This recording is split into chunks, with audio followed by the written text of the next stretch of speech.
Christophe Bollinet, bonjour. Vous êtes président du comité d'orientation de la MAP, mission d'appui au partenariat public-privé.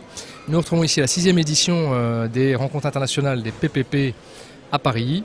Vous êtes intervenu ce matin sur la complémentarité des modes de gestion délégués, et notamment sur les clauses sociales. Est-ce que vous pouvez nous en dire un peu plus ?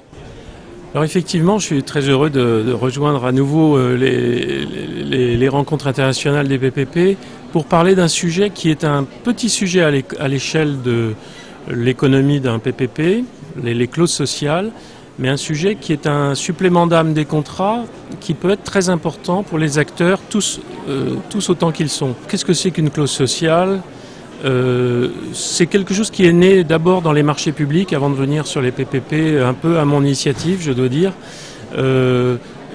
pour intégrer des clauses notamment d'exécution des contrats, conduisant à ce qu'une exigence soit posée sur l'entreprise co-contractante d'avoir à proposer des parcours d'insertion à des personnes qui sont éloignées de l'emploi, soit des jeunes sans emploi, soit des handicapés, soit des chômeurs de longue durée, etc. Et donc j'ai conduit un groupe qui a permis d'élaborer un guide pour adapter ces clauses à un PPP qui a un immense avantage par rapport au marché public, c'est sa longueur, ça offre des parcours beaucoup plus longs et donc beaucoup plus efficaces en termes d'insertion, ça offre des métiers beaucoup plus divers.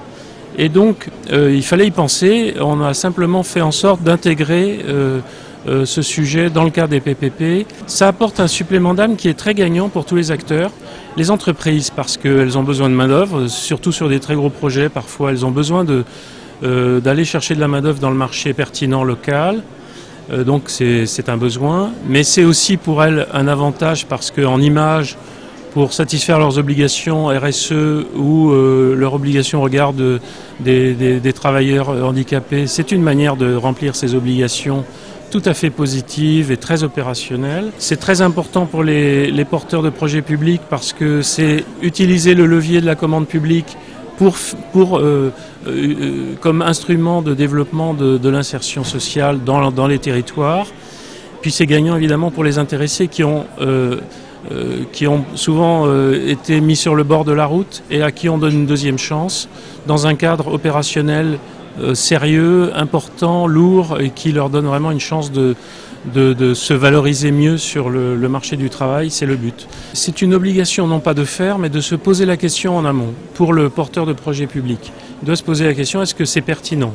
S'il répond oui à la question, il faut qu'il prépare les choses de manière à offrir des solutions aux porteurs de projets. Donc l'anticipation est très importante pour la réussite de ce genre de choses. Mais ensuite, c'est un outil qui permet de faire de l'insertion. C'est aussi sujet à beaucoup d'innovation parce que les entreprises peuvent, de leur propre initiative, imaginer des parcours d'insertion, tel chantier d'insertion là, telle autre formation ailleurs, de manière à remplir l'obligation qui sera contractuelle à la fin, si on l'a prévu.